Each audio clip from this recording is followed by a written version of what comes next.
Let the magic rise. You're listening to Revolution Radio, freedomslips.com, 100% listener-supported radio, and now we return you to your host.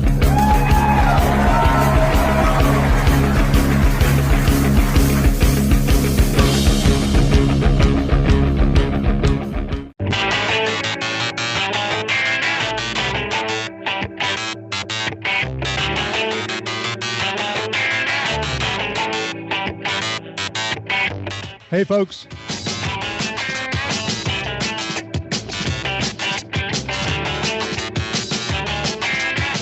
A very big welcome to Jingly-Jangly,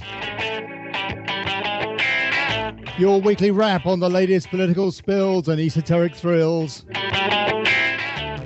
Coming to you from Europe with me, Ollie Connolly in Spain, and him, Piers Garnham, in England. It's 4 p.m. in DC, it's 10 p.m. here in Valencia, and it's an hour behind at 9 in old London town. Hello, Piers. Hello, fella. How are you? Oh, good, man. Not bad. How are you? How's your week been? Yeah, not too bad. Just doing a bit of work and trying to learn some lines. I've got a partner in a musical production of A Christmas Carol coming up at over Christmas period, and so I've been trying to learn the songs. I'm playing Scrooge. Piers, hold on. We've got a live report. This is the New York Times, the newsroom, live. I can barely hear that. Oh, right, that's good. They're really upset, Piers. Hold on, sorry. It's fake news. Yeah, well, you know, I mean, the New York Times is one of the worst, I'm afraid. They just spill. Upset. Well, they're just the worst kind of propagandists going. Aren't they owned by subscribers? They made an apology. They're owned by some Mexican billionaire and a bunch of corporate Nazis, you know. So it's sort of, I don't know. But it's one thing. It's Thanksgiving. It's Thanksgiving Day. It is Thanksgiving, isn't it? Yeah, that's right. Yeah, I mean, I have celebrated Thanksgiving in the UK with some American friends in the past. Have you ever experienced Thanksgiving?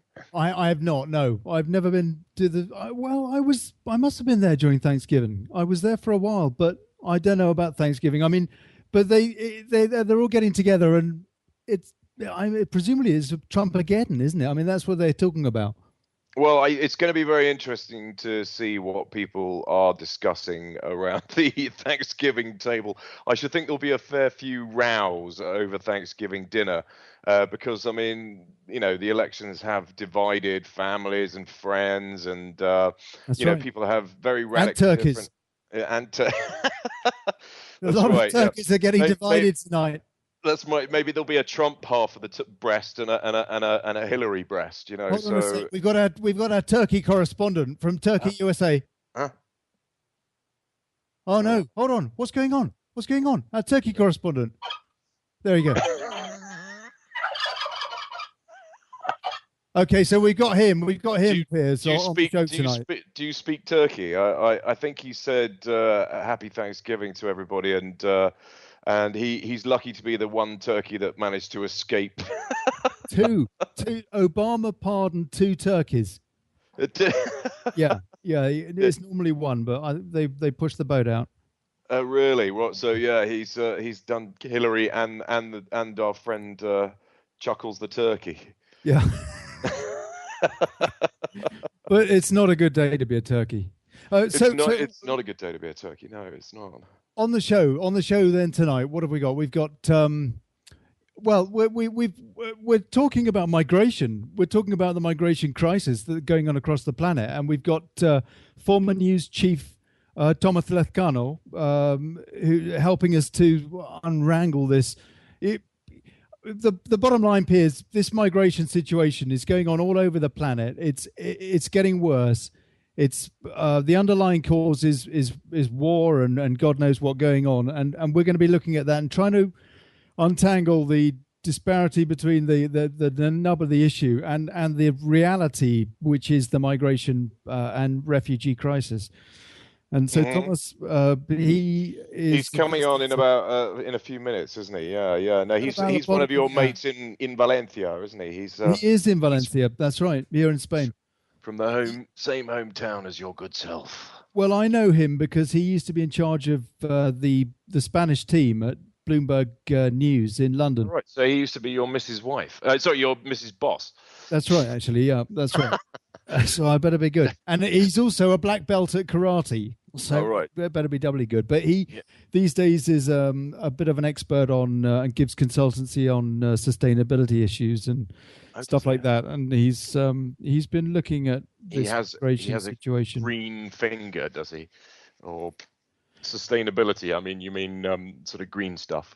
Well, that's right. And how to use technology efficiently to for sustainable causes and stuff like that. So, God, I don't know. We might have to have various, sort of turkey noises just to. He's not a vegetarian, is he? I've got no idea. I've got no idea. Oh, what's that, Chuckles? I think Chuckles. Chuckles just saying that we're talking a whole of BS, but anyway, but great, basically. So people are going to be sat around the Thanksgiving table and talking about Trump. Probably not listening to us.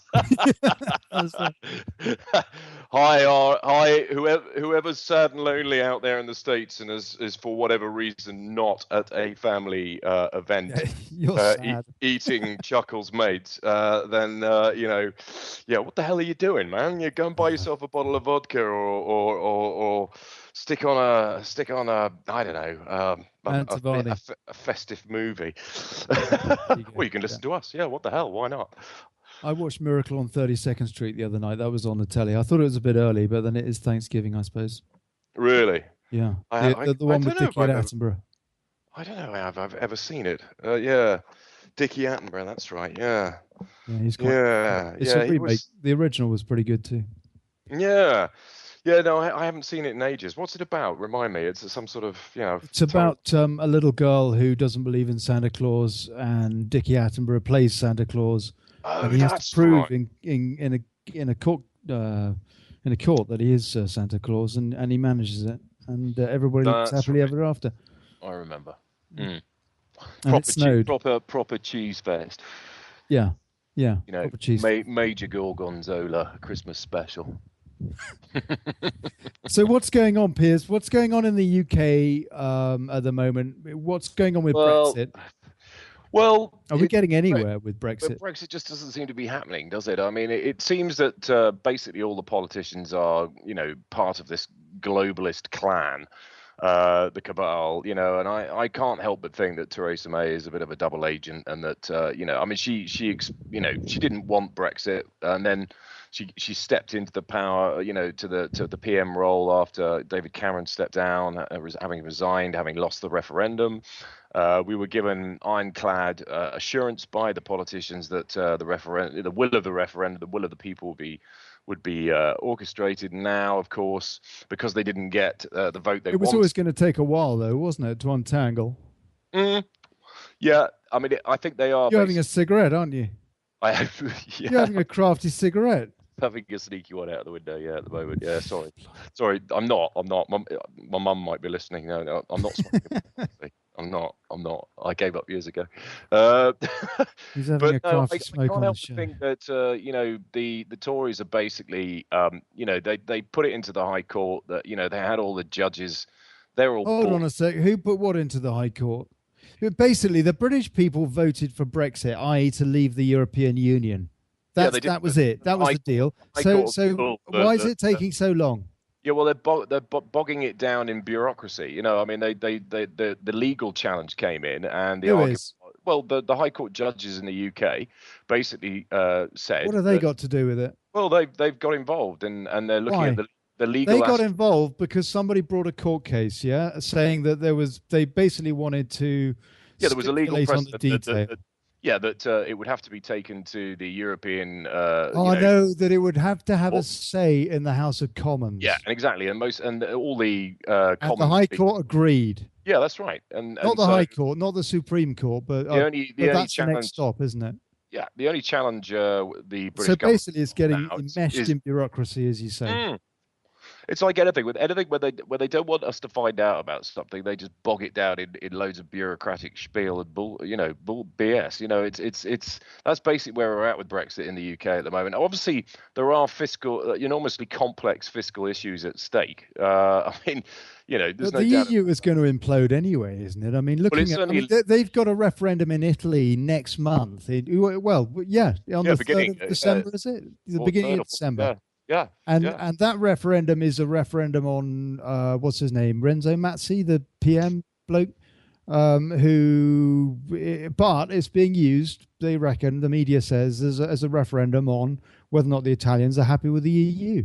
And if that referendum, as is heavily predicted, goes heavily anti-EU, then that's another nail in the coffin, the EU. They've also got a presidential election going on in Austria. And again, in that case, it's the far-right guy not far-right. He's just like, he's not that far right. I mean, the terms are all being pushed to make it sound as though Europe's turning more right-wing than perhaps it is. But people basically are pretty desperate because the EU has been failing so miserably. And the Austrians, it looks as though the next president is going to be a Eurosceptic as well. And so, and you got Marine Le Pen in France. Marianne or Marine? Yeah, Marianne. Marianne, I think Marianne Le Pen. Yeah, it's crazy times. I mean, but I don't think. So hold on a sec. Why do you say that? Because they kicked out Sarkozy was kicked out of the running, wasn't he? The former President Sarkozy was kicked out of the running to run as the sort of conservative character for the French presidential, and so that's left open the way to Alain Juppé, who has actually been done for some sort of dodgy dealings in the past, but he's running against, and somebody else would be running against Marine Le Pen. Yeah, I don't think it's. But she's not going to win that, surely. I don't know. I think the whole of that's next year, isn't it? I think everybody's beginning to wake up. There is this sort of global awakening occurring where people are just beginning to realize how much BS they've been fed in the mainstream media for years, and the BS just isn't washing any longer. Is it that, or is it a nationalist sentiment? Or no, I do think that. Well, I think the national sentiment does play a part in this, and that's largely been brought on by the fact that there's been this migratory crisis. Which has changed the political and the cultural dynamics. Demographic. It changed the demographics of all the these large European states, and that's right. To the point that they think that it's more likely that the demographic will be more pro-EU. It's actually very useful. The same, it's what the British did in Northern Ireland. They put in loads of Brits, Catholics, Protestants from the English, and flooded the place so that basically they could colonize it basically, and it's what's been done time immemorial. I mean the argument the EU's doing it. I mean we are we bomb the hell out of these places. We perpetuate war in the Middle East. We've killed indiscriminately millions of people. And now people are fleeing these war zones, looking for a better way of life, a better opportunity. Who can blame them? And they're coming into Europe. But this is they also can't trade on a level playing field. It's a double-edged sword, mate. I mean, on the one hand, it's we're going to be talking about this with Tomas. So let's not get too bogged down in it now. This is the issue of our times. Well, it's a very complex issue, and it's actually, I think, that we're being played. I really do. I mean, it'd be interesting to hear what Tom has to say. I mean, from a humanitarian and a moral standpoint, we should be giving refugees and those fleeing war-torn areas safe harbor, but at the same time, it plays into this this globalist agenda where if you flood a country with people from a radically different background and culture, you start to dilute the nationalist identity. You start to create a melting pot, which you can then readily homogenize into a federal European superstate. This is the thinking. They're playing people. They're playing the humanitarian card, But at the same time, they know that if they flood Europe with people from radically different backgrounds, then you're totally diluting the national identity of those countries to the point where. But you see, I think this is what people are rebelling against. It's not so much that they love the far right. I think it's more they're Piers, paranoid. we're going to talk about this later. Yeah, we are. Thomas. Okay. So I don't really want to cover that yet. Okay. But listen, I just want to say to the folks out there, last week we had a couple of callers, didn't we? We had Susan from California, and we had Brian Bush, who's not running for president, and we made sure of that. But if anybody does want to call in and have a chat, then that would be really cool. And the number is, it's a US number. It's 310-310, 421-4053. And so that's, I'll say that again. It's 310-421-4053. And if you do want to call in and have a chat at Wax Lyrical, then that would be great, wouldn't it, Piers? Yeah, no, it'd be great to hear from somebody. I mean, anybody out there, we can be counsellors at the same time. Anybody who's on their own and feeling a bit lonely because they're not with anybody on Thanksgiving and just fancies a jolly old chat on the radio with a couple of English, geezers, then by all means do give us a call. It would be lovely to hear from you. Yeah, but don't depress us. Yeah, don't then come on the show and tell us you top yourself. Yeah, that's right. We don't want to be having to deal with anybody in a situation like that right now. That might. I don't want anybody topping themselves live. So that would be. Yeah, no. You do invite tragedy, don't you? Sorry, perhaps I shouldn't have said that. Yeah. Oh man, so it's Thanksgiving. Yeah, no, it is the time to be depressed. I mean, these are the time of the years, like Christmas, isn't it? I mean, you got to have a bit of a think and really work out that it's not worth it anymore, and call on old Jingly-Jangly and have a chat with Piers, and then really that'll put your mind to rest, and then you.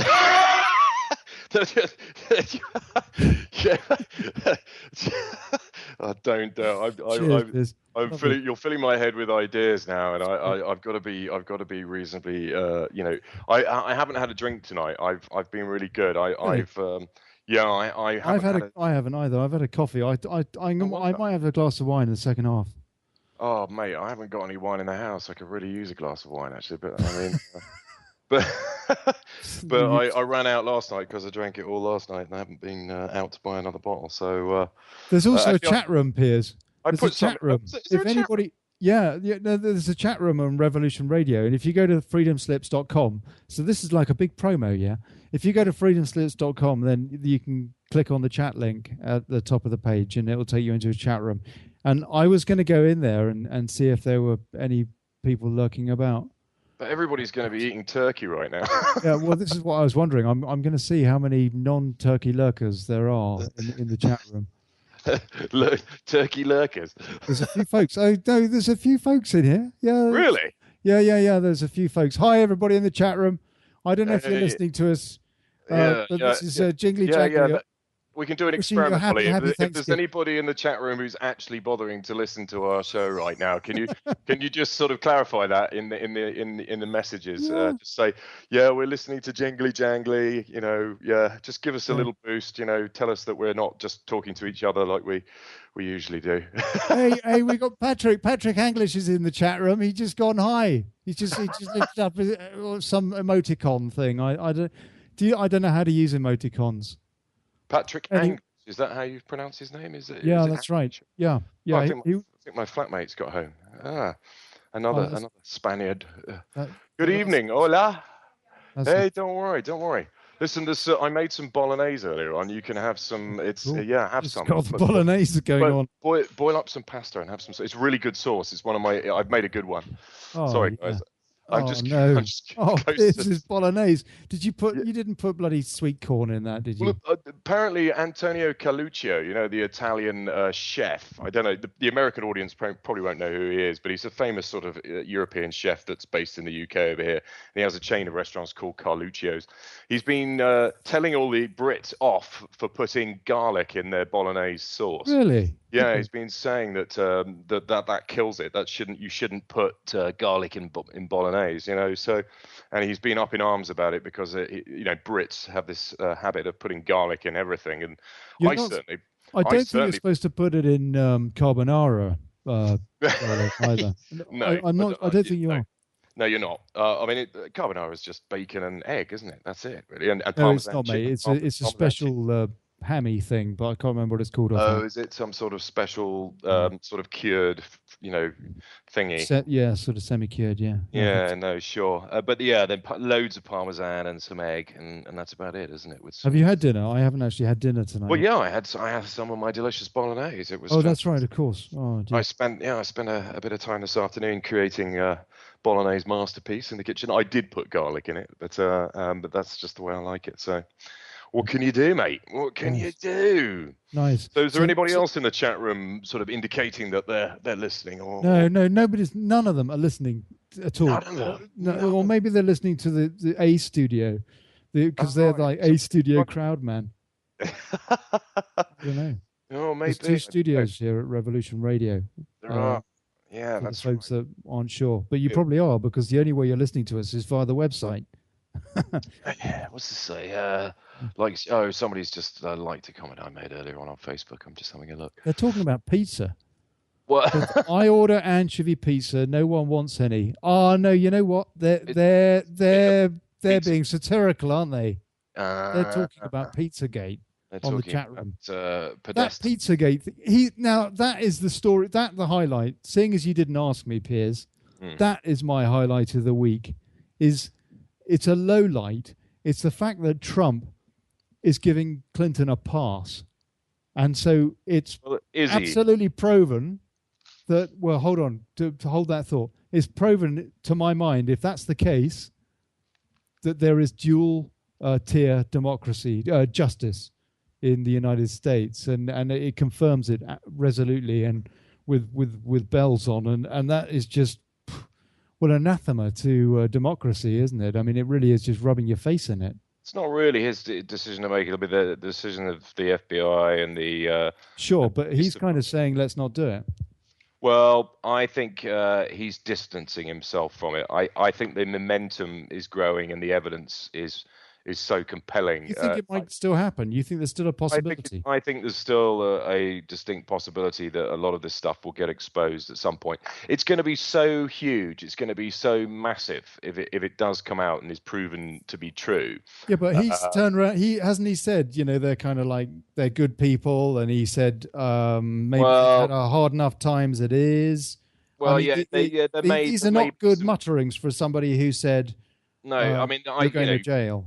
I think you and I are both pretty well researched in this tawdry subject, unfortunately, and I'm convinced that that there is the elites are involved in some pretty hideous stuff, maybe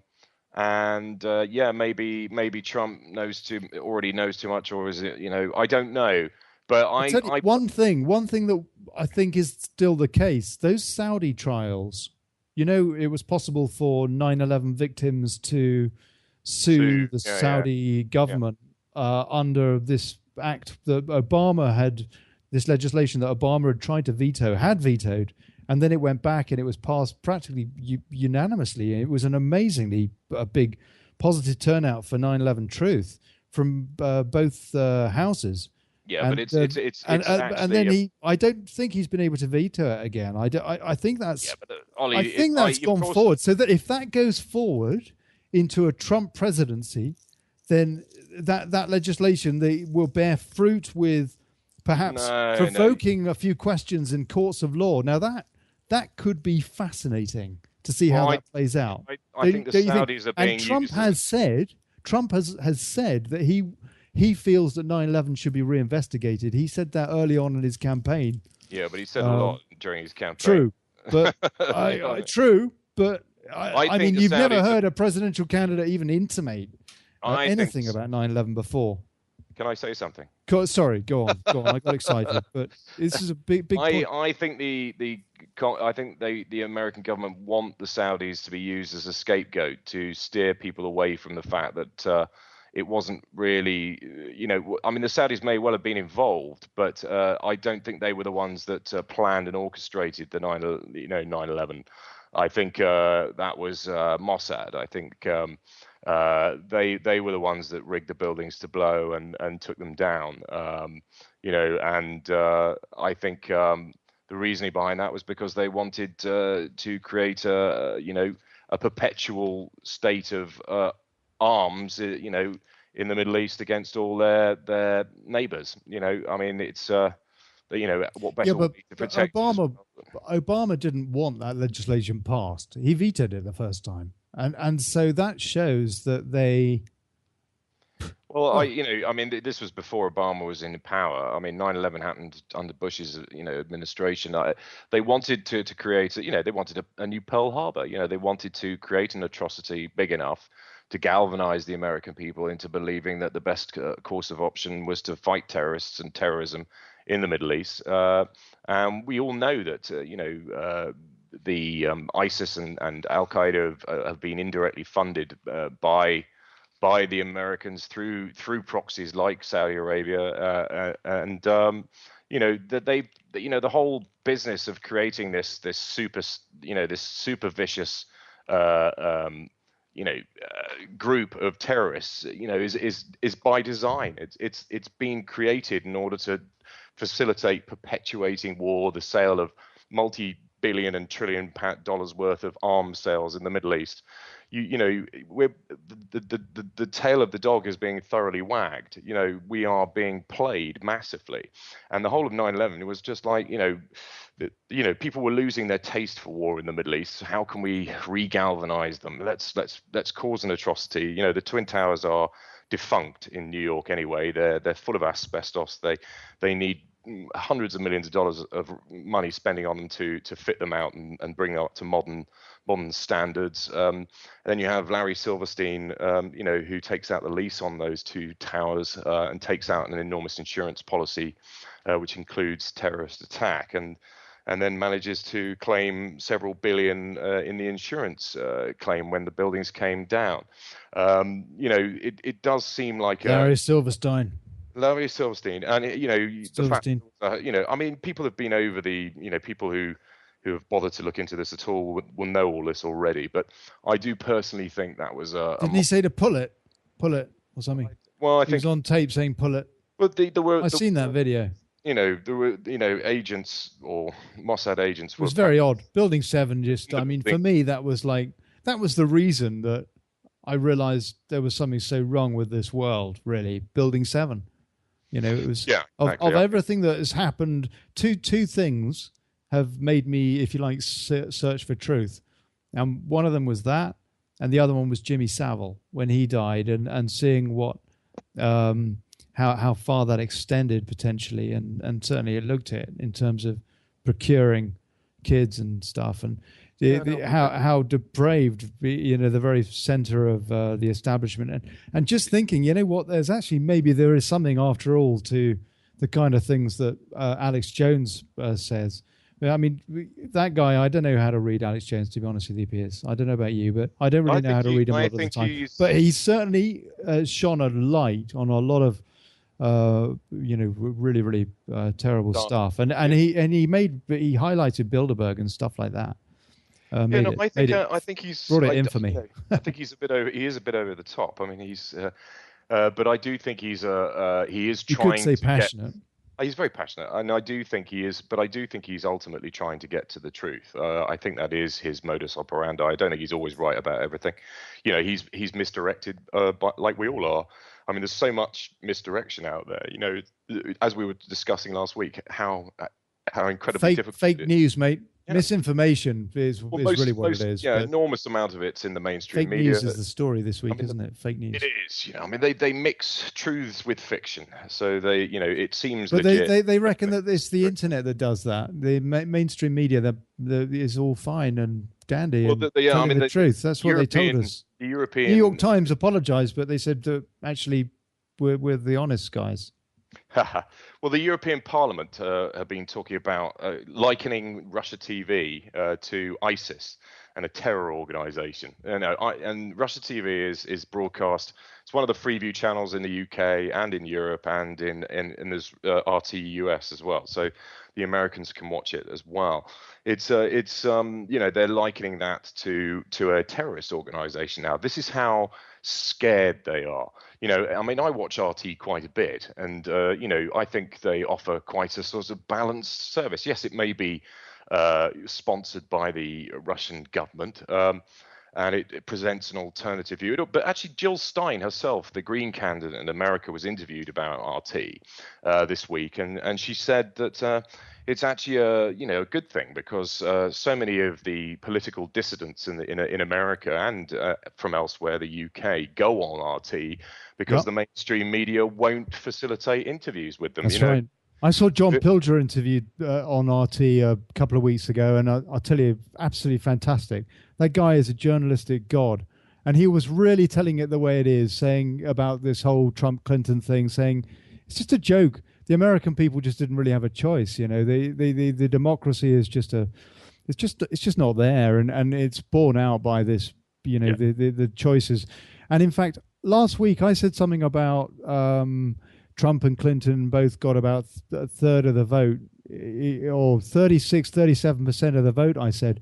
And I was looking at this, and I think I was wrong. I think they respectively got something in the region of 27% each of the. Well, we don't know what the real. Let's face it, we don't know what the real figures are. We don't.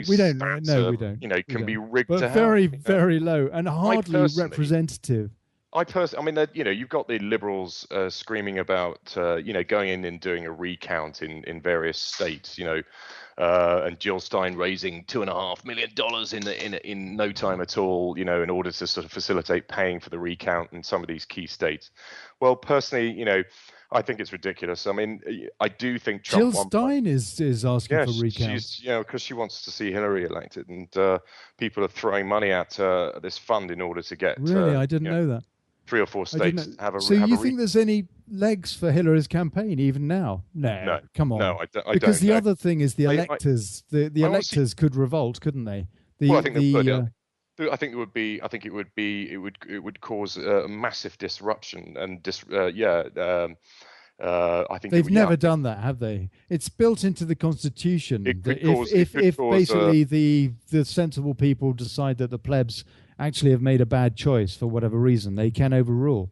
And these state electors, is it state electors? I guess it's state electors, effectively electoral electors. No, I mean it was, what was it? One per state or something, or however many proportional to the number of the Supreme Court justices, wasn't it? That was what happened when. No. That is another thing again. But yes, they had to decide with the divots, didn't they? Al Gore, Florida. I think the Supreme. To be honest with you, Ollie, I think Trump won by an absolute bloody landslide, and I don't believe all this talk about Hillary winning the popular vote. He certainly won middle America. There's no question about that. Well, I mean, I think, all right, if we stick to the sort of electoral college rules, then he won by a landslide, and those rules have been in place for forever. So it's only because. They have. There's a big debate about them now, but then there would be. I think there probably would be if but I think the whole debate foot. is being blown out of proportion in the liberal press. I mean, they're going into sort of even greater overdrive now. Trying to poison everything. It's just like this kind of scorched earth policy now. It's ridiculous. I mean, the man was elected. I'm not. What do you saying mean scorched earth policy? Who's carrying out a scorched earth policy? Well, it's just all the CNNs and the Guardians and the the BBC, and it's. I mean, they only, they're still going hell for leather in this sort of propaganda war. And it's it's just the BBC is doing everything it can to promote Remain so far as Brexit's concerned, isn't it? Oh, absolutely. I watch Newsnight quite a lot, their flagship news show, and it's just absolutely incredible. The anti-Trump bias was we were just No, it's absolutely extraordinary. unbelievable as well. Whenever they have anything tricky to say, if they're going to discuss a subject that is tricky, they put it on at midnight or 1 o'clock in the morning, or when most people have gone to bed. The other night, for example, they had some news program on that I happened to have on. I can't remember. I don't usually watch it anymore, but I had it on, and they were discussing the child sex abuse inquiry in the UK, and they had this. QC called Michael Mansfield on, who has been. I like Michael Mansfield. Yeah, no, he's he's cool. a good guy, and he was, he was pointing out that there seems to be a bit of a conspiracy going on, with 3 chairs having come and gone, and nothing seems to be moving. It's an sort of immovable glacial object, that is designed to be exactly that, because the British establishment don't want people finding out that paedophiles are put in positions of authority deliberately and blackmailed in order to steer policy. I mean, that is essentially what I genuinely believe has been going on, both sides of the pond, not just in the UK.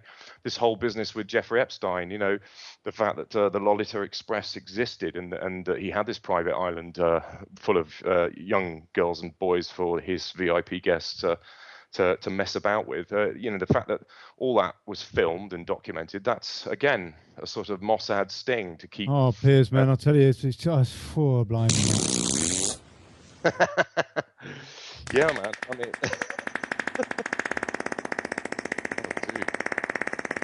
we're using too much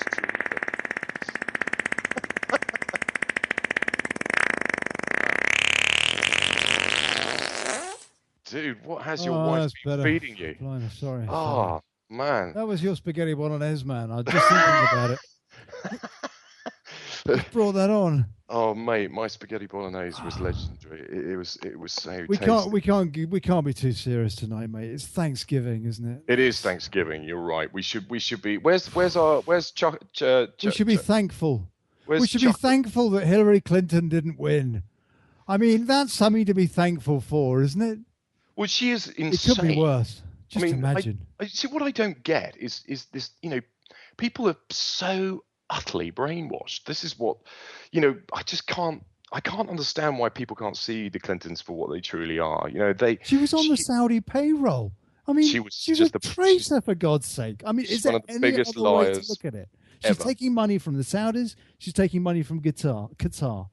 Trouble is, Ollie, that's the stuff you throw up, isn't it? That's the stuff you throw up. That you cannot have a government orchestrating these kinds of manipulations without everybody being involved, or at least a very large contingent. So I think one of the reasons why Trump might be saying he's giving Clinton a pass now is because he doesn't want any of this stuff coming out before he's actually inaugurated. If the world was to find out that paedophiles were deliberately put in power and then manipulated at both sides of the pond prior to the inauguration, then all hell will break loose. And you're alluding to Pizzagate. Yeah, I'm talking about that's the biggest story right now that isn't being covered, isn't it? Yeah. Pizzagate. Well, it's not in the mainstream. No. It's unbelievable. So that's basically the link between the Clintons and Jeffrey Epstein.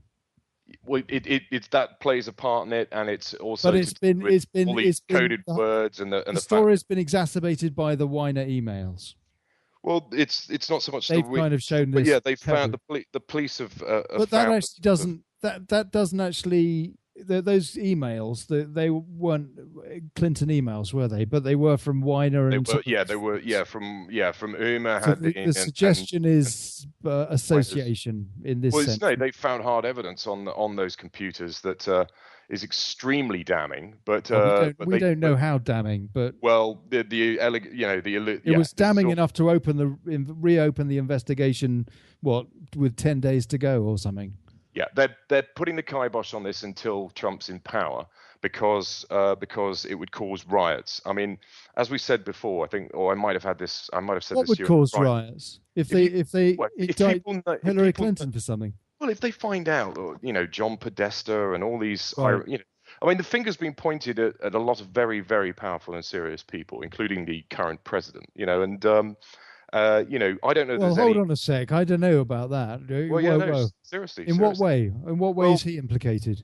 Well, there are implications that are being made, And there are allegations that have been made. Allegations, and apparently, there is supposed to be evidence out there.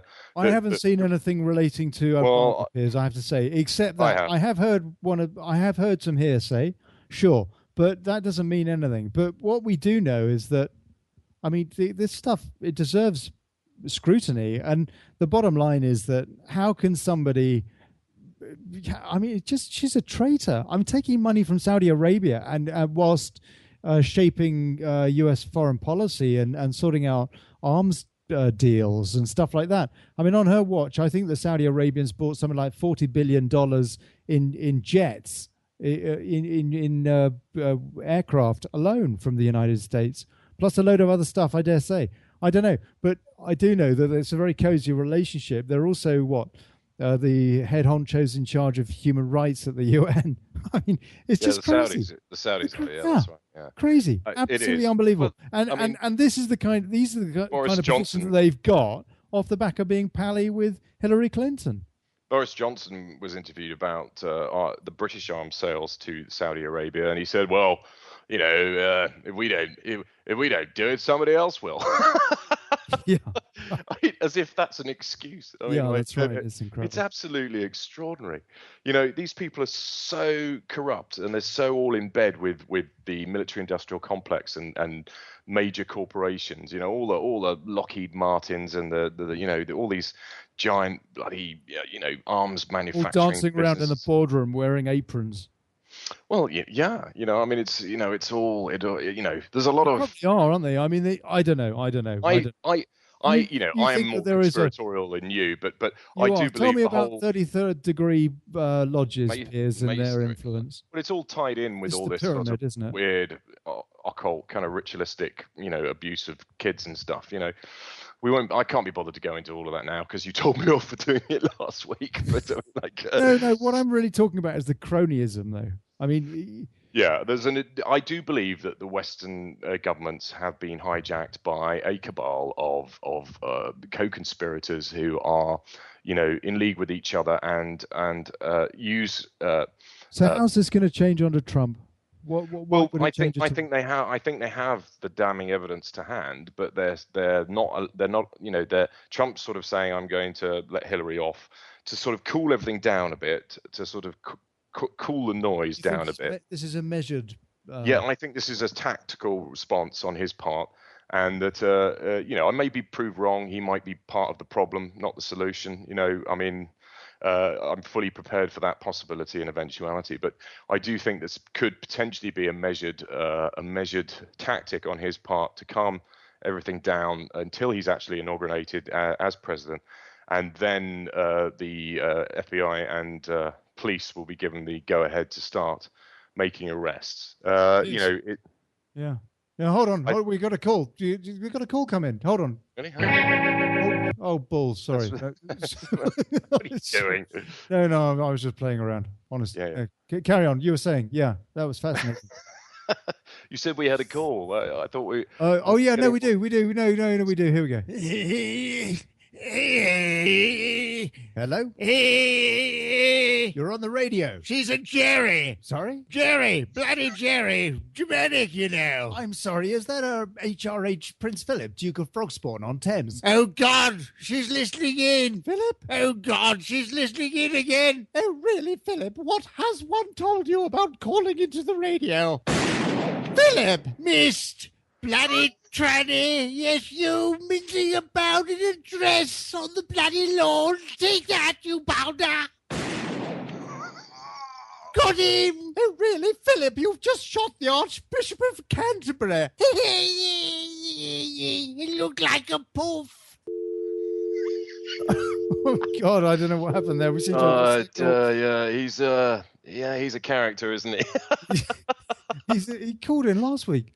Yeah, he did. Yeah, I guess he's just enthralled by the fact that there's a couple of English boys trying to do some talk radio to a largely a US audience. I reckon he calls in. I reckon he always calls in the talk radio shows. I think he probably does. Yeah, poor Queenie.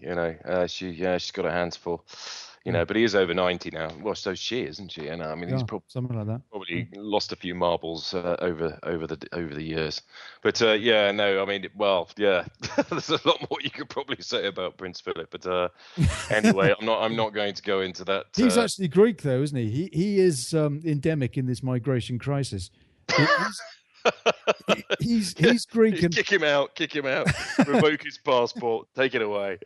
Oh dear, yeah, no, kick the foreigners out. They're a symbol of migration. She's partly German. She's not entirely Germanic. Her great grandfather was German. No, and great grandmother had some German ancestry. So basically, she's Northern European. But all the royal families in Europe, pretty much, are. Well, Victoria married a Victoria. Yeah, married a sort of sausage eater. I mean, their surname was Saxe-Coburg-Gotha, wasn't it? And then the decision was made to change it to Windsor. I think it was even longer than that. It was Saxe-Coburg. Yeah. But I think that they had more. But you just whether or not you want to add them on. Yeah. Saxe-Coburg, sausage, sauerkraut eating. They swapped all that for Windsor, and they could have swapped it. I was watching this. I don't know. Maybe it was nonsense, but I was watching this thing on Netflix, or the Crown. Yeah. Yeah, that's good. Yeah, I watched that. Yeah, no. So they could have been Mountbatten. It could have been the House of Mountbatten. Well, apparently, according to that series, yes, the chap, the Duke wanted. Do you think there's any truth to that? Well, it seemed very plausible and real, that series, and I thought the actors playing the roles of Prince Philip and the Queen were very good, and I thought the girl nailed the Queen's voice very, very well. You know, I thought and they'd obviously spent some. I actually auditioned to be in that. Did you? Yeah, I did. Yeah, a really small part in about the third episode. It was playing the part of a telephonist. Can't say it. Telephonist. Putting Princess Margaret through to the Queen, when putting her from Clarence House to Buckingham Palace or whatever, and it was just literally kind of connecting them, and having a very brief chat with Princess Margaret. I remember those scenes where they, that's right, Margaret wants to. I went and auditioned for that, and I didn't get it. they gave it to some bloke who was a lot older than me. I mean, in fact, when I was waiting in the in the waiting room of the cast, the film company, where the casting was going on, there were all the other people there were these old men, in their 60s and 70s. It was me there, and I was thinking, what am I doing here? It's almost like that mismatch. Scene with Woody Allen, in Everything You Want to Know About Sex But You're Afraid to Ask, where when he jumps out of the willy, all the sperms are lining up, and there's they're all dressed in white, with their parachute white on, and all the rest of it. And there's one black guy there going, "What am I doing here? What am I doing here?" I remember that. So I was like, I was in the waiting room with all these old codgers, thinking, "What am I doing here? I'm not an old codge," and they ended up employing an old codge for the role. So clearly, it was. Louis Mountbatten, I had realised that he was an influential figure. Yeah, that he was Prince Philip's mentor, but I hadn't realised that he had been conniving. I don't know whether this is true. This could be complete poetic license, but did you hear anything of that? It's not the kind of thing that the British like to write about, is it? What, Louis Mountbatten? Yeah, we talked a bit about him last week. I mean, he was a very influential figure. That series makes it look as though Prince Philip was pretty much groomed for that role, and that Louis Mountbatten had wanted the family name to change to Mountbatten. Yeah, no, it certainly looks that way. I think they've obviously done some research with that show, and I wouldn't be surprised if some of it was true. It's quite risque, some of it. They just left out all these satanic rituals. and the hunting children and baby eating and blood drinking. That's the one aspect of the royal family they left out. But there's something I've noticed in the media. We shouldn't really be talking about this, and it's Thanksgiving as well. Let's pretend it's turkey blood or something. The media is kind of beginning to push the idea of it being cool, or not cool as such, but being okay for human beings to have blood transfusions from other human beings, maybe younger, because that way they get younger, healthier blood, and it gives them like a boost. Yeah, it gives them a big, like a turbocharge. Yeah, it does. But the media's. I've seen a couple of stories along those lines in the last few months, and I just thought that was intriguing because it's a pretty grotesque thing to even consider, isn't it? I mean, Yeah, no, it is grotesque, but the fact is, it looks like the evidence suggests not grotesque, but immoral. To take somebody's blood, healthy blood. What, just to get how do you think all the people like the likes of Kissinger and Soros keep going? How do you think? It does make you wonder. How do you think all these octogenarians, keep going? Because they're all George Bush Senior. They're all doing it. They're all at it. They're all pumping themselves full of youth and whatever they can get their bloody hands on to keep going. They should all be dead. We weren't going to go down this road. I tell you what, though, it does make you wonder. It does make you wonder. It does make you wonder. How on earth is George Herbert Walker Bush still alive? Because he's known Mickey Rooney just Dick Cheney. He's known Dick Cheney for years, and he still hasn't shot him. Didn't Dick Cheney shoot somebody on a shoot? He did, He did, didn't he? Yeah, he actually shot somebody. It was obviously one of those human hunting parties, Yeah. Where they'd released a bunch of kids and they were all running around and he's only got a headache, swinging his barrel and missed one of the kids and shot one of the keepers or something. I don't know, but no, I mean it just happened to be part of the Clinton Foundation. No, I do think there's a lot more to come out. I mean, I know we're joking, but all jokes aside, there is some pretty sinister stuff going on. You have to be kind of really naive and very doggedly stubborn, in terms of your resistance to any of this stuff, because you've only got to look at the circumstantial evidence and a lot of the kind of not so circumstantial evidence, a lot of the evidence, and the connections between people.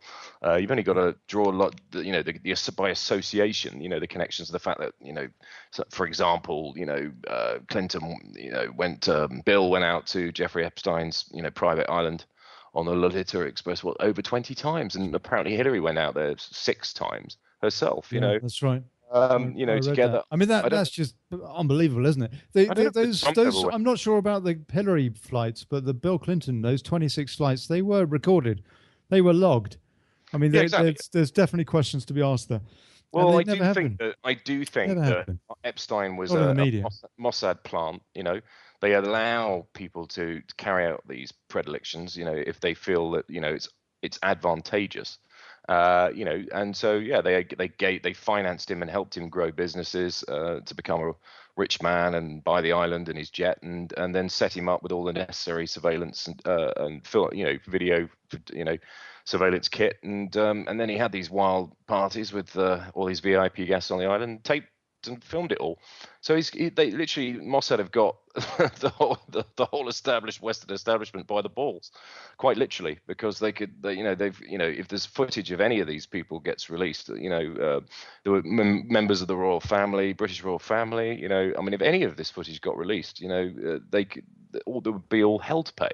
Well, what was that deal with Prince Andrew? Was accused by that girl who reckoned she was a sex slave on the island with Jeffrey Epstein. That's right. And that she went off and she reckons she had it with Prince Andrew.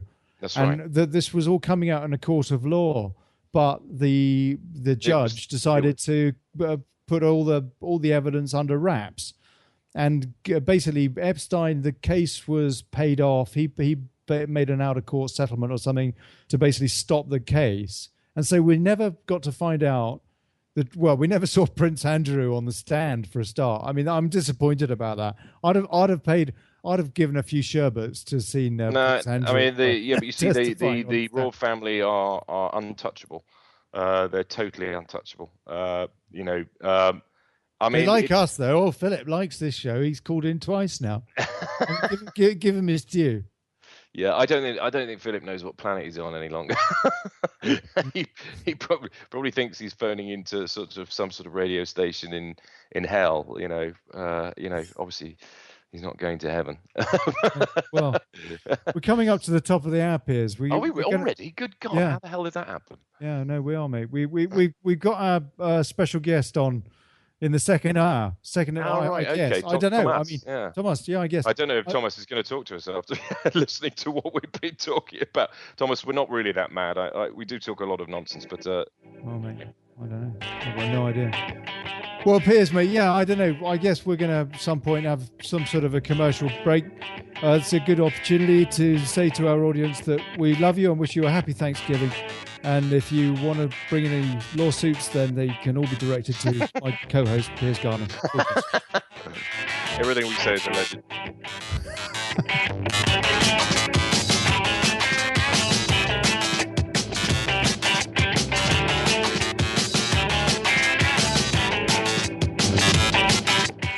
I suppose there is a break.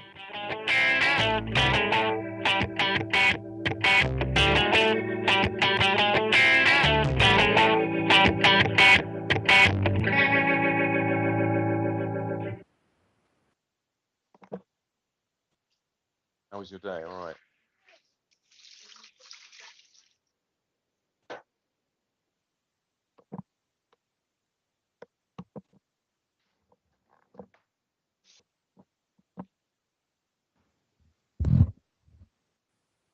Thank you. Thank you. Happy Thanksgiving, everyone. Hooray! Hey! Happy Yeah, we haven't Thanksgiving. got any. I haven't got. Have you got a cracker noise? Or like sort of general put. No, you haven't. I'll see what I can find, mate. I'll see what I can find. See what you can dig up. In the background there. Yeah, I did Thanksgiving with an American girl used to live. She married a duck.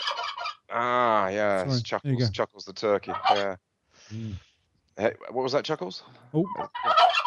Yeah, no, I couldn't agree more. Yeah. Yeah. Oh. Gosh, I had no idea he was so well informed. Yeah, I know, that's right. I'll tell you, he speaks for the government, mate. Yeah, no, exactly. I think he's Hillary's new advisor now, or personal assistant now that Huma Abedin is gone. What's she going to do now? Well, I don't know. She might end up getting arrested, or she might end up having to sort of, with some sort of immunity deal if she sings like a canary. I think she probably has sung like a canary already. Do you think she's having a good Thanksgiving? That's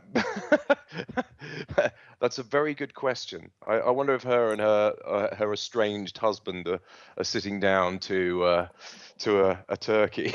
Oh, that'll be fun, wouldn't it? with him with his mobile under the table texting underage girls.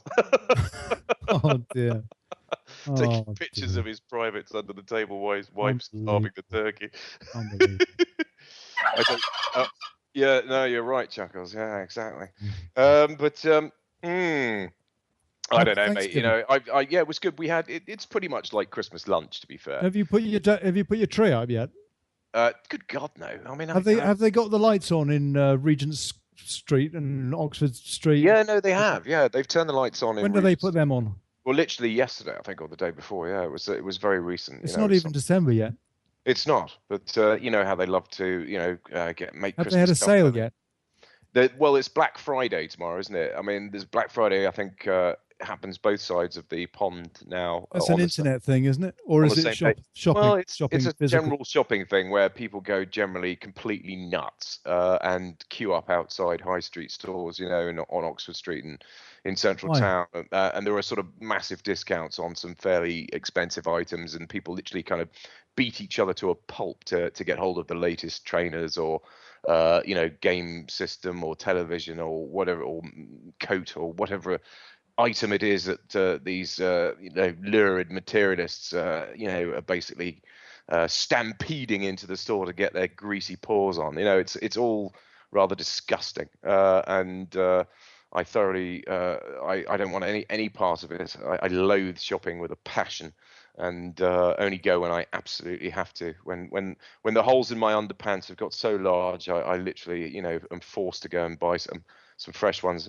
Or I usually ask. What's that? What diapers?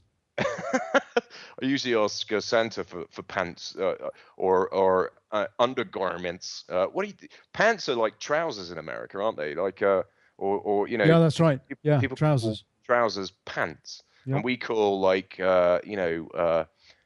jockey. What are they called? jockey shorts or boxer shorts or Boxer shorts. Boxer shorts. They call. Sorry, Dude, let that one go. it's the chorizo your wife's been feeding you again, isn't it? And the tortilla, lentils for dinner. the I haven't had 'em pimentos, and the albondigas, and the boquerones, and all the lovely Spanish food that you eat, and all the cheese, all the nice cheese. The what's that Spanish cheese that you? Manchego. Manchego, that's the stuff. That's the kind of cheddar cheese of Spain. It is really, Manchego. isn't it? Yeah, it's good. All It's the really free nice, yeah. French over. Yeah, no. Next time I'm over in Valencia, you have to take me to that place, out in the fields. What's it called again? I'm not taking you back there. The last time, that was decidedly dodgy, and they had to call the police. I don't remember that. No. There's lots of places because you mean in the middle of the rice fields, yeah? That place is Because that's why the paella comes from Valencia, yeah, because specifically from this region, because they grow rice, and the rice was brought in by the Arabs, and that was migration a long time ago. Sorry, there's lovely artichokes. They filmed those with artichokes as well, and they grow artichokes too. Grill them in the restaurant. And oranges. What's that place called? We've been there many times. You know the one. What? Les Tendes. Les Tendes. It's a good bar. It's a good bar. Nice place. It is a cracking place to go and have some proper, decent sort of Spanish food. I'll give them a shout out. I wonder if they're listening. They might be listening. They're probably having Thanksgiving. If anybody is Thanksgiving, goes to Valencia, go to Les Tendes. It's in the north. Yeah. Yes, Chuckles. I couldn't agree more. Yeah. I don't think Chuckles should go. He'll probably end up getting served up. Oh dear. Some rice. He'll end up in a paella. That'll be a paella. Yeah, so I don't know what's happened to our guest tonight, Piers. He doesn't seem to have turned up. Really? Tomas. No. I don't know. He was going to call me. All right. Well, why don't you see if you can hail him on social media and see if you get any kind of response. I called him in the break actually on my mobile just to say hi and see if he was all right, because it's not like him. He's a very reliable chap. Maybe he's been listening to the first half of the show and he doesn't want to associate himself with. It's entirely your fault. Well, you do encourage me a little bit. God, I can't be entirely held to blame for all the madness. It's satirical, but with an underlying. I think. What are we doing, Piers? What are we doing with this show? I don't know. I think we might have scared Tomas off. I think we may have frightened him away. Sorry, Tomas, if you are listening. He was in the gym. He was doing karate and. Oh, really? Well, Tomas, if we have frightened you off with all our crazy talk in the first half, then all I can say is lo siento, muchas lo siento, or muy lo siento. What is it? How do you say a lot? I'm very sorry. Lo siento. Lo siento. Yeah, but very sorry. Well, I'm bloody tragically sorry. Well, we can still talk about the Exodus. We were beginning to talk about the Exodus in the Middle East. This is the issue of our times. No, I mean it's almost like a biblical proportion Exodus is going on across huge swathes of Middle East into Europe, really mostly, and the US is sort of talking about it, and I think Canada's taking a few folks in. There are some countries, Middle Eastern countries, that have, the richest in the region, that have taken none. But I mean, we got to stop bombing these people, Piers. That's the bottom line. Yeah, that's the basic, the long and short of it. I reckon we've got to give them fair trade. We've got to have an equal opportunity. Kill the funding to ISIS and Al Qaeda and all these extreme organizations. If and as it is all kind of basically supposition, but well-researched supposition. Is Trump going to investigate that side of it? Do you think? I don't know. Any chance of that? I mean, I think Trump's going to he could end up being a bit of a disappointment, to be honest with you. Yeah. I think the neocon globalist, another damp squid, tentacles will get their greasy paws on him, and he saw Kissinger this week, didn't he? I saw that. Well, that's right. And said he had a great respect for the guy. They did blood transfusions together. Well, they probably did. They probably hooked themselves up to a couple of 3-year-olds and turbocharged themselves. But in the coffee break. Couple of Oneg kids, just sort of pump themselves full of lovely Oneg blood. I'm Oneg. I can give my blood to anybody. I'm a universal donor. Anyway, generally negative. Yeah, but yeah, no. I mean, it has been a tragedy because there've been thousands of people killed trying to cross the Mediterranean. This year alone, I mean, thousands drown in that sea every month. Yeah, they have. I mean, it has been a humanitarian disaster, of which Europe hasn't seen since the sort of Second World War. It is. I mean, obviously, not to make light of the conflict in the Balkans, but I mean, it's sort of it is a disaster. In many respects, it's a human tragedy. We've gone in, we really do need to. If there is any Western, vicarious Western sponsorship of ISIS, Al Qaeda, then all that has to end. We need to just turn the money taps off so they can't resupply themselves, because a lot of the weapons they seem to get their hands on are Western manufactured. Yeah.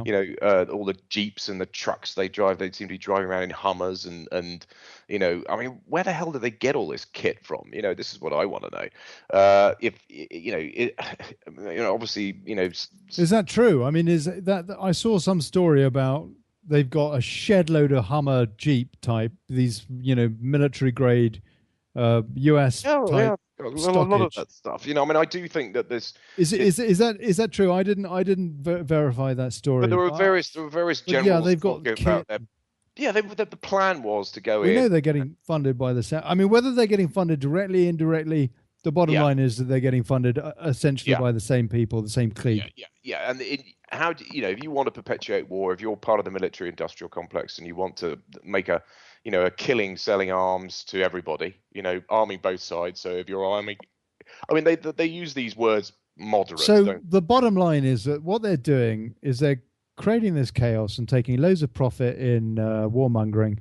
They're also asset stripping, or they're securing oil pipeline boundaries and stuff like that. And they're also working on a goal, possibly, this has been alleged, to expand Israel into a sort of a greater Israel province. And how much of any of that is alleged and true and whatnot, but there does seem to be a plan along the lines, at least we see it's war profiteering. We see that there's asset stripping. And the middle class folks are in the West are being overrun by folks who can work on the cheap and whatnot, and your businesses are being destroyed. Globalizations are becoming bigger because they just cater for everything, and they're sucking up everybody's pennies out of their pockets. Well, and so there's a tiny elite that is doing fine because they're on islands, like Richard Branson, who apparently is behind a campaign funding to basically put the boot into Brexit. Well, he's fine on his island, isn't he? And the Epsteins of this world, the kind of folks that socialize with them, and then the people that are paying the price are it's the indigenous peoples everywhere, whether they're having the bombs rain. Well, no, sure, no, I'm not. Yeah, but it's an elite that is cocooned, or can be. They've got their gated communities, their islands, their whatever. They can get away from it. And everybody else now is being affected by their policies, whether they are having to flee or whether they are being submerged. They want to control the Middle East because that's a significant region, as in the same way that they want to control Europe. They want to globalize. Well, it's chaos in Europe. I mean, look at Germany. Germany is having some real problems. I mean, some of the Angela situations. Merkel didn't one of what's the name of the guy who's one of the senior dudes in the European Parliament? Didn't he's left now and he wants to go back and get back into German politics to try and oust Angela Merkel. Oh, Martin Schulz. Martin Schulz, yeah, exactly. Yeah, President Martin Schulz, one of the 7 presidents or something that they have at the EU. Yeah. I'm sure they're all worth it. He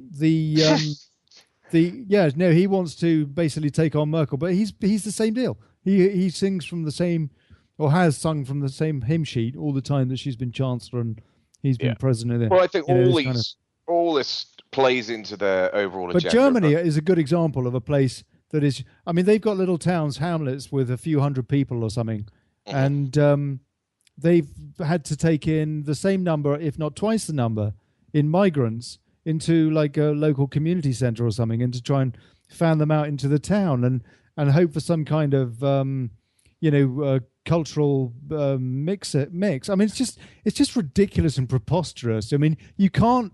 I mean, don't get me wrong. We've got a double-edged problem here because on the one hand, we've got people that are being bombed out of their homes and out of their businesses. They want to have an opportunity somehow, presumably like the rest of us. On the other hand, you've got these people like, in some of these, some places in Paris as well that have been told they need to take some of the migrants from the Calais migrant camp, which was dismantled, which was everybody trying to get over the channel to the UK.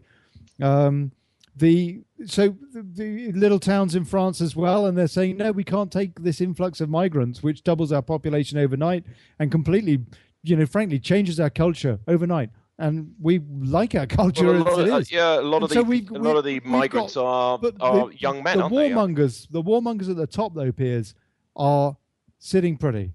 They're not immersed in, they're not getting rained on with the bombs, and they don't live in those areas that are being submerged with refugees and migration. They want to create chaos in Europe, I think. Although I can't see how. What are they going to do? And start martial law, or what? How are they going to resolve?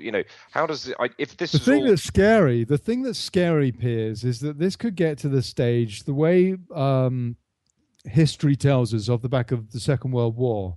If there was a global financial collapse as well, then this could get to the stage where there is a large element of citizenry who are rounding up foreigners and basically trying to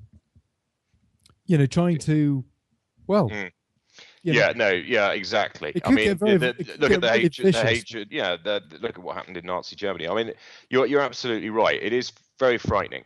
But the idea that you can flood a nation with people from a radically different faith and cultural background when they've had no exposure to Western culture whatsoever, and they're used, women are very covered up in their home countries, and then they go to somewhere like any country in Europe where ladies are walking around and aren't nearly as conservative in terms of what they wear, and a lot of these refugees are young men, horny young men.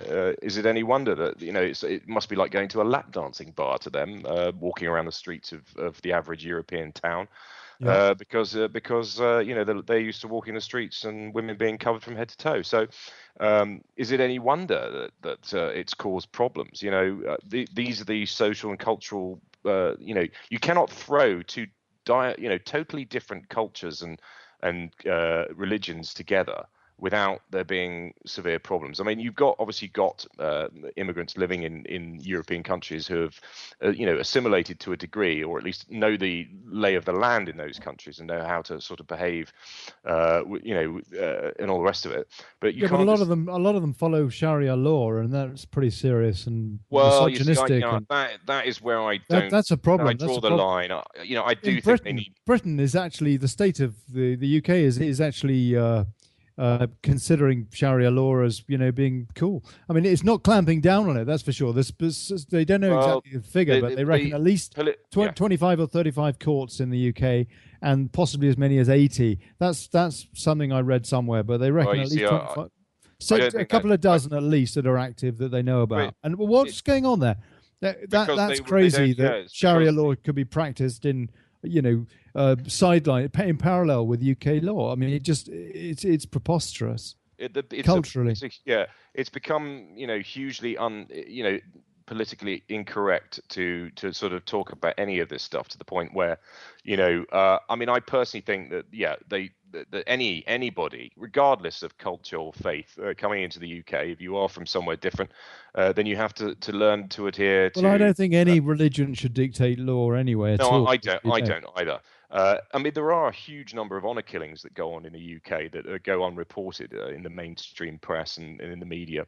You know, that side of things, we associate that kind of behaviour with that, the Taliban and the some of these ISIS, all these, where or just where women have acid thrown in their faces and are maimed because they've slighted a man in some way, shape, or form. This sort of archaic practices that go on in these places. We people don't realise that this sort of thing goes on in the UK a lot. It's not just something that happens in the Middle East and in the mountains of Afghanistan and Pakistan. This stuff goes on in the UK. It happens, all over the place, and it's hushed up because of political correctness and because we're supposed to be all friendly and get along. But the fact of the matter is, it's there is we people need to find some common ground. You can't you shouldn't be able to obviously UK is highly multicultural, and it has been one of the most successful countries, I think, in terms of its multiculturalism. Piers, hold on. I've got a call. Is that Tomas? Yeah, I think so. All right. Hold on, Tomas. No worries. We shouldn't leave dead air. That's fine. I'll connect you now, Tomas. Good stuff. Oh well, maybe he's just got in from the gym or something, and he's we can have him on. Maybe he missed all the first half of the show. That's probably a bad thing. He was in the gym, mate. He was doing karate kicks and stuff like that. He was doing karate chops. Okay, let's see if I can join him in. Hold on. Excellent. Do it. Yeah. Oh dear, I have no idea how to do this. Add to group call. What do I do there? Oh, you know what? Does he have to phone you, or do you have to phone him? I can't remember which. I think if he phones you, doesn't that disconnect us all? I can't remember. We've had these technical problems before. No, that's fine. It's fine. I know how to do this. I'm just messing. But I admire Britain for being multicultural, and I like multiculturalism. But we do. There is a sort of lack of. We need to find more common ground. We don't. This stubborn, dogged behavior where you just refuse to adhere to the laws of the land that have already been established, and you want to sort of establish your own law and your own court. I mean, why have these people why have they emigrated to the UK in the first place if they basically just want to sort of live as if they were back in the Middle East, but taking advantage of everything else that the UK has to offer? It's sort of it's a very sort of two-faced approach. I think if we go and live in Saudi Arabia, we have to adhere to their rules. If we go and live in lots of other places, we have to adhere and be respectful of their laws and their ways. And yet, in the UK, we've become so frightened of actually speaking our minds and being politically correct that,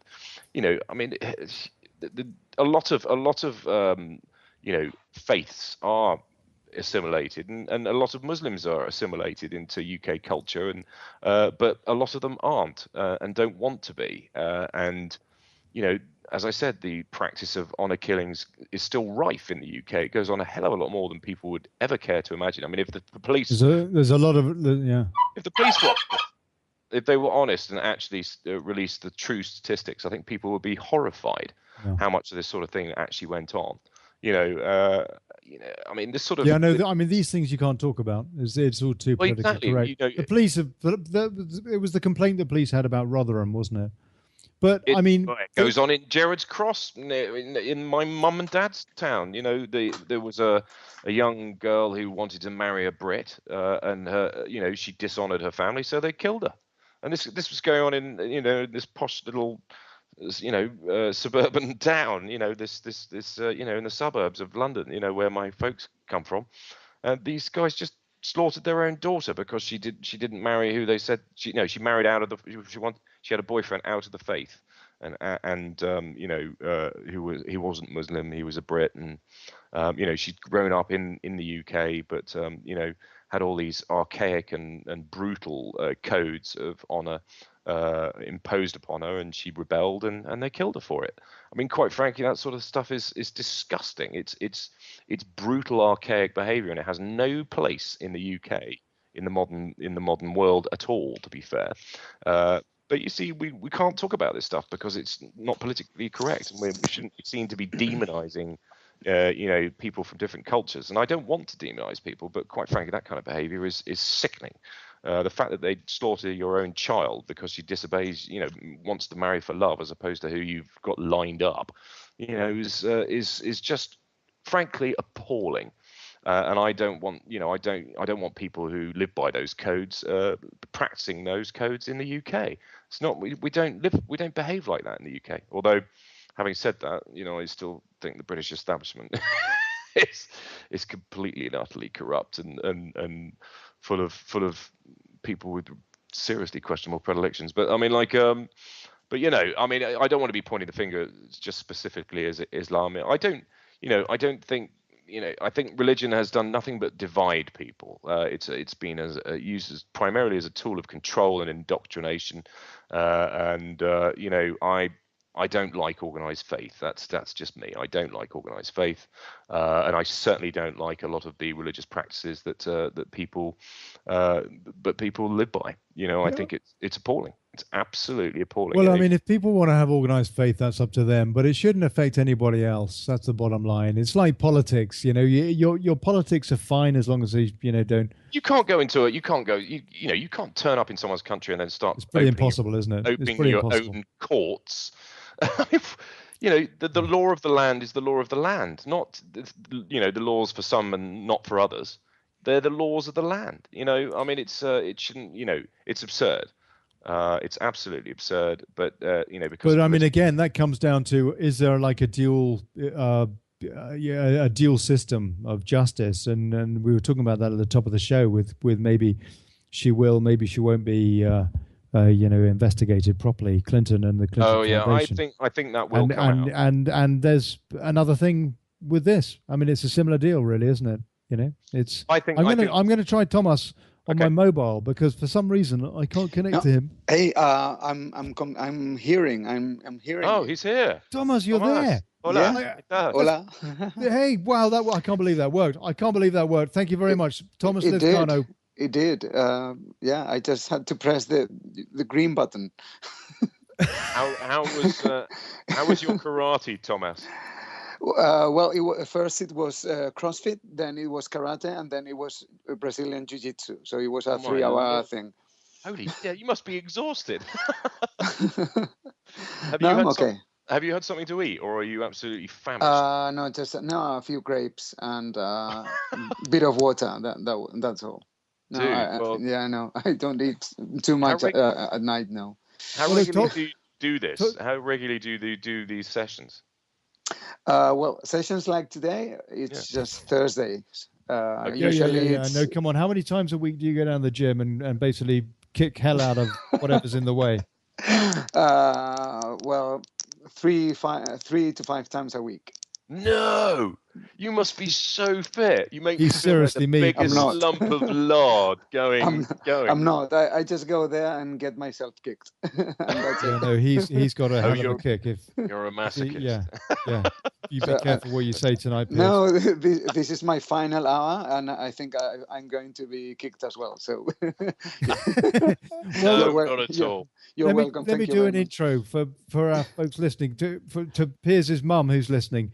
The Tomas Lezcano is the former Spanish bureau chief in London for Bloomberg News, and he's researching Bloomberg TV, and he's researching. He's a sustainability guru now, and is going to help us to understand a little bit of some of the thought that's going into the migration crisis. But Tomas, what exactly have you been looking into with how Piers and me have been talking about? Well, we were talking first of all in the first hour about how this whole situation is brought about through really what amounts to war profiteering and unfair trade. Mm-hmm. And the cause and effect of that is a massive migration crisis, which in turn is affecting culture throughout Europe. Mm-hmm. But we've got two problems. We've kind of got a problem of why are we allowing the war profiteering to continue and the unfair trade that doesn't give people an equal opportunity. And on the other hand, this is happening right now. Spain is not quite as affected as, for example, Germany or Austria or France, is it? No, it isn't. It isn't because the agreements that the Spanish government committed to about getting refugees in Spain. Well, they haven't applied those commitments, and they haven't what did they commit dealt with to? that. What did they committed to a number of around, it was in the tens of thousands of refugees, to give them shelter and to, so not many. Not as many as in Germany, but the thing is that I think last month the total number of refugees that had been taken into shelter in Spain, it was 53, I think. 53,000? No. 53. 53. 10 multiplied by 5 and add 3. How many have they, Tomas? How many have they got in Greece? Well, you see, the issue here is that in cities and NGOs and groups that are organized and villages all around Spain, they have organized themselves to take refugees in families, and they are organized, and they could at least have around the official number of around 60,000 right now. But there hasn't been a government. No, there hasn't been a government for a year. And there could have been elections again, right. Which in the end we haven't had. Although we could have in May again, because if the opposition now starts giving a tough time, that's a peculiar position, though, isn't it? It's a very peculiar one, because in May, after 6 months after the new government has taken place. If in May the government, Rajoy's government, sees that the opposition starts, because they want to rule with a absolute majority, and that's how they've ruled the country for 4 years, 5 years. This is the former government that basically has now been made the government again through party consensus, but has a wafer-thin mandate. But they need to get consensus, and they need to get agreement with the opposition, and they are just not used to that. But surely everybody agrees that they need to try and help some of the most desperate cases. But how do you choose in May, who's desperate and who isn't? I mean, it's a massive. But there must be political will. Yeah. So you think there is? Do you think they're finding this convenient, this lack of consensus? If in May the government right now sees that they can't rule as they want to, they can call for elections again. So I don't think they're going to take any steps into taking refugees right now, because that might not be popular. It's low on the list of agendas at the moment. Exactly. So we will be able to see what's going to happen after May. It's ironic, actually, because that lack of consensus in the Spanish government, or lack of mandate, is borne out across Europe, and in the States we've just seen it, the division. We're in a bit of a state, aren't we, Tomas? Tomas, I mean, you're obviously pro. It is the moral and ethical thing to do to give people who are escaping war safe harbor, and it would seem like the fair and just thing to do to invite refugees into Spain if the Spanish people give the mandate, or the mandate's given. I mean, Ollie and I were discussing in the first half how that's affected small hamlets and villages in places in Germany and other countries that have taken a large contingent of refugees already, and how that's changed the sort of dynamic of small. How many have gone to Germany and Austria? Well, I came across many refugees in Germany last year. I stayed there for a while, and I saw them, and they were living like in well, not ghettos, but in very specific blocks of buildings, but they were walking around freely, and I What was the didn't see general mood?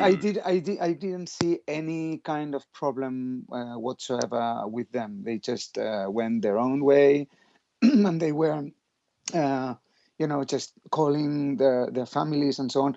But let me tell you about, because I think, as you said, Oli, everything is related. And Yeah.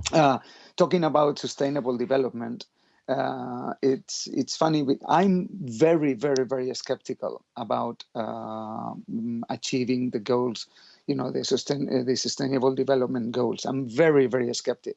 And at the same time, I really think that it's the only way forward, because we are going to have a planet with more than 9 billion people. What sort of goals should we be looking at, Tomas? You see, sustainable development, as it is, or the concept of sustainable development has evolved in the last 30 years. The first time that it was with the Broadland report in the 80s, in the mid 80s. The Broadlands report. Yeah, the Broadlands report. That was in 1987. Yeah. And it was, sustainable development was conceived as development that meets the needs of the present generations without compromising the ability of future generations to meet their own needs. But that that concept really it failed. Yeah, well, because why? Because the population's boomed. Well, and we're being greedy. They knew that the population would grow, as we know now that it will grow in the future as well. We are now in around 7 billion people in the planet. There are models to suggest that we need to allow for 11 billion, but that could well be it. Yeah, we could cap it there. At the same time, have you heard that? At the same time, there's empirical evidence that the total output of food and resources are enough to feed everyone. But of course, it's the divide is not well done. I mean, tons and tons, billions of tons of food go to waste every year, and other people are dying. Of course, climate. When we talking about refugees, now I think I heard your peers talking about the people that go in the UK and they have their own ways and their own laws, and they kill a lady, a girl, because I heard that, and that's true, and I agree with you. That's sickening. But of course, I mean, the rule of law of the country that shelters refugees must be the same for everyone, and if someone does that, they have to go to jail. I mean, I agree with that. But at the same time, let's not forget that many refugees are climate refugees, and they're maybe in landlocked countries and areas and regions in South America or in Africa or in Asia. And they just move because they have nothing to drink. They don't have water to drink, or they don't have water to grow their food. Also, they don't have roads and transportation. They don't have infrastructures to create an economy. And also because I heard about the Muslims problem, or the people who have their own laws and so on. Let's not forget also that the West and the Western countries created the problem in Africa and in the Middle East. Totally agree. Some decades ago, just for their own interests. And imagine just trying to be to empathic with those peoples and those populations and those persons. If you think people that living in Gaza or in Cisjordania, or they've been living there for 4 or 5 generations now after World War II and the creation of State of Israel. And generation after generation, they haven't had roads, they don't have proper schools, they don't have proper infrastructures because they are, would it not there. be better? So, Thomas, would it not be better if the world had, and the UN led this, that we had an ethos which was more about giving people an equal opportunity wherever they are, as opposed to, at the moment, it's like, let's completely have a one-sided trade, agreement which is West biased and increasingly so, and even biased against Western people for that matter. The question, and also rain bombs on them. I agree. I agree. The question we need, and everyone needs to ask ourselves is, what would you do? I mean, I'd do exactly what they're doing. What would you do? What would you do if your father and your grandfather and your great grandfather and your great grandmother and your mom and your great great grandma and you see that your children, it will happen exactly the same, don't have the opportunity to go to school, to have proper formation, to have a proper job, to go to a hospital where you can be, cured if you're sick. I might become what they would describe as a terrorist. What would you do? I mean, what would you do? I mean, you would go crazy, and I'd be really, Tomas, it's really not in the West's best interest to have the third world or developing world rich or well educated, or because then you don't get this massive disparity in the charge of labor. We want to keep them poor. We want to keep them on the breadline. We want to keep them in slavery, really, so we can make trainers for practically nothing a pair and then sell them for $100 or pounds in the West. The level of the huge profits that can be made by outsourcing all this business that these corporations do to these third world places where people work in sweatshops and work 24 hours a day, just making stuff for big Western corporations and then shipping it over and then making absolutely vast profits. Why would they want to change that? They don't want to change that. You're absolutely right. They are changing it, actually. They're making it so that the sweatshops now are not even just in the other side of the world. They're also there was a report in Bloomberg, actually, funnily enough, Thomas, Bloomberg's website, showing a sweatshop in the middle of the States. And these guys, some of them were wearing diapers. They were wearing nappies because they had such strict rules on the loo breaks. I mean, just incredible. So it's going on in the States as well now, is my point. Let me tell you something about one of the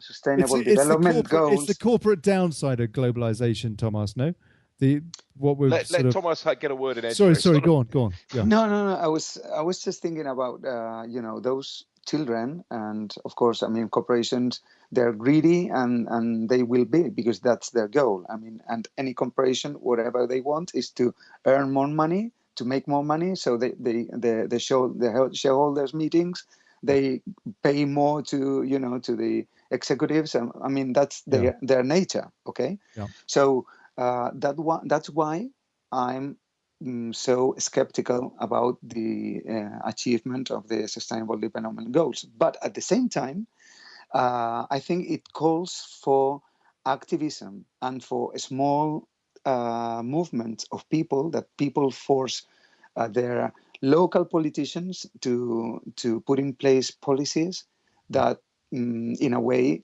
achieve those sustainable development in small areas. So, and if that spreads, that's the way to go. I mean, we need to go high tech and local. If your weight is 140 kilos and you eat hamburgers, you see every day, and drink Coca-Cola, I mean, it's of course, and your sustainable development of yourself is to weight 70 kilos and be fit. That's not going to happen tomorrow. You see, and no, you're right. You have to work it. You have to work it out, right? So Yeah. about one of the sustainable development goals is about education, and there's something that many people miss and don't think about, and is the early childhood development. I mean, it's crucial. The single most important age when children need to have development and to be looked after is the very early childhood Getting the age. necessary Yeah, nutrition. it's primary. It's not even primary school. It's even before primary school. It's preschool preparation, early age. Yeah. Invest and it's there's empirical proof. Childhood malnutrition is 50% in But Yemen at the moment. not only Just saying, malnutrition just little. is the opportunity to Right. go to preschool and to have development at that age and to have formation is To when be the provoked formation into. of the neurological system is taking place. So if you make investments to even very poor families, they have they have the wiring their, opportunity to go yes, to preschool. The return in productivity yes. in future when that child grows up will be much more. Yeah, you're Societies wiring that their invest brains at an early age. Yeah. yes, So societies all that that time invest. you had them working down the coal mine. You should have had them connected to a computer. That's what you're saying. Well, no, of course not. I mean, of course not. But but there's empirical evidence that that investing in preschool education, you have higher earnings when in adult age. There's reduced cost of crime as well because there's better formation of in the adult age, and pediatricians and psychologists and economists, everyone, all of those agree that investing in preschool readiness is the best investment a society can do. But what are we having with those places where for generations they've been suffering war Yeah. or drought or not having infrastructures or not having proper food? I mean, those generations are going to waste, and that's a crime. That should be a crime against humanity, right? But surely corporations are the biggest problem this earth faces because they're never going to. You're right. We can lobby our local governments and politicians, and we can be activists. But ultimately, corporations are the ones running this planet, and they have all the money and all the power of lobby, and so many people, so much backsheesh is doshed out, and so many backhanders, and this is why the whole thing never changes. We do have to become far more active in our activism. Can I go off on a slightly different tangent? I mean, what about people like Elon Musk? And I think we should go local. We should be going high tech and local. We should be creating self-sustained communities all around the country. Regardless of where you live. Yeah, your education is absolutely fundamental. Absolutely fundamental. But we should also be looking at all the latest technology, whether it be wind farms or solar or energy from water, whatever it is, it doesn't matter. There are methods of generating energy now and storing energy, which would mean that you can have entire communities entirely off the grid, not reliant on large industry in order to facilitate giving them power. We should be able to grow, have micro farms and grow a lot of our own stuff locally as well. We can create almost totally self-sustained communities that can, and if there are gaps in the knowledge, you share with the other local communities that knowledge, so people can fill the gaps in the knowledge and make themselves even more sort of self-sustaining. And have these sort of regional areas, where we're not all relying on some big nuclear power station or a coal-fired station, or however, these ancient and archaic and polluting methods of generating energy that we don't need anymore. Elon Musk is producing tiles that are solar panels. So you can tile your roof in solar panels, and it looks just like a normal house. You don't have these unsightly, photovoltaic panels up there. They look like normal tiles, and then you shove this battery system in the attic, and that charges up during the day and supplies you with enough energy for the hours of darkness as well as light. So it's pretty amazing. Thomas, what do you think of the sustainable technology that we're beginning to see, or are we seeing enough? Well, no, never enough, Oli. Actually, and how that's, much do we actually do we invest in this stuff? People like Elon Musk, as Piers said, he clearly has. I mean, of the course, car companies are now. Yes, they are.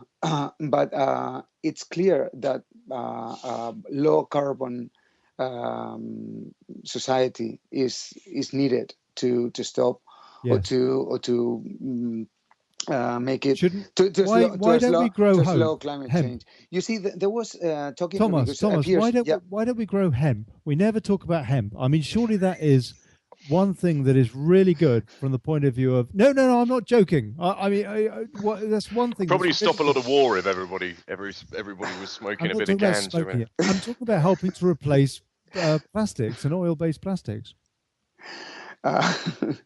That's right. It is a biodegradable form of plastic, isn't it? Hemp. I mean, you can synthesize. I find it amazing that it wasn't even brought up at Paris. I really do. You see, there was Piers. You were talking about globalization a few minutes ago. Yeah. And there was at the Boston Globe a very good article by Jeff Sachs. Yeah, and he was calling for a new kind of globalization. Mm-hmm. And funnily enough, I mean, he said that the globalization, the current version that it was called the Washington Consensus, has given us economic growth, but the cost has been enormous, with the biggest inequalities of income and destruction of the environment and lawlessness in terms of the corporations, the regulation of markets. It's like the Far West. Thomas, how sustainable is it for one? I think I read the other day something in the region of 0.6% of the people own something like 70% of the wealth. Well, I'll tell you, or half the wealth. Some crazy stat. Yes. That's not sustainable, is it? Well, there are many figures about that. One of them is 70 people in the world have more money than 1 billion, the one poorest billion.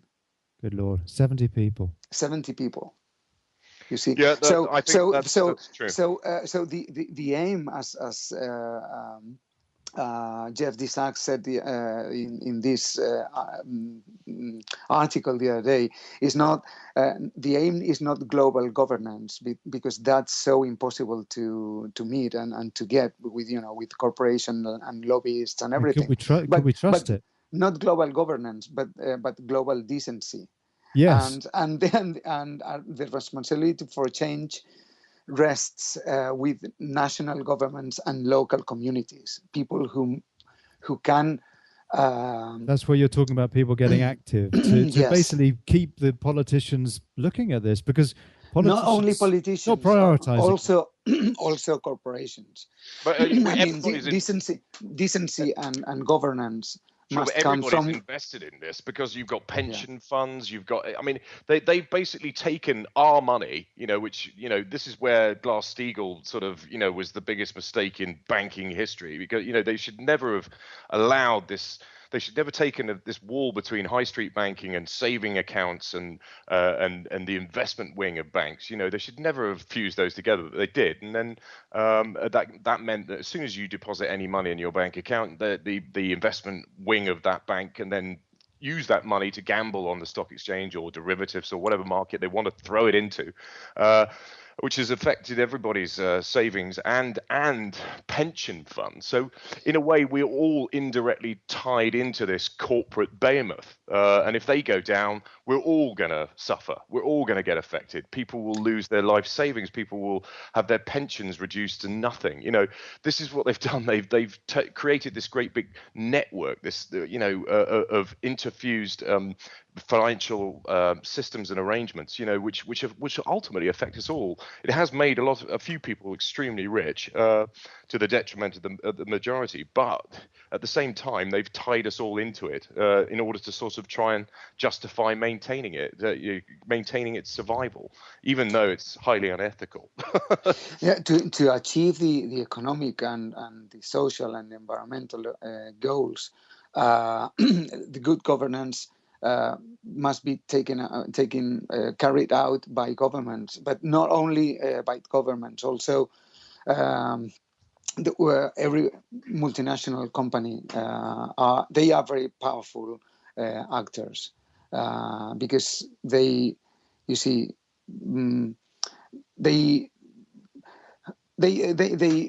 can bring economic prosperity, but if economic prosperity doesn't come with social inclusion and environmental sustainability, then it's not good, because many people are going to be on the side road. So and that's not going to work in the long term.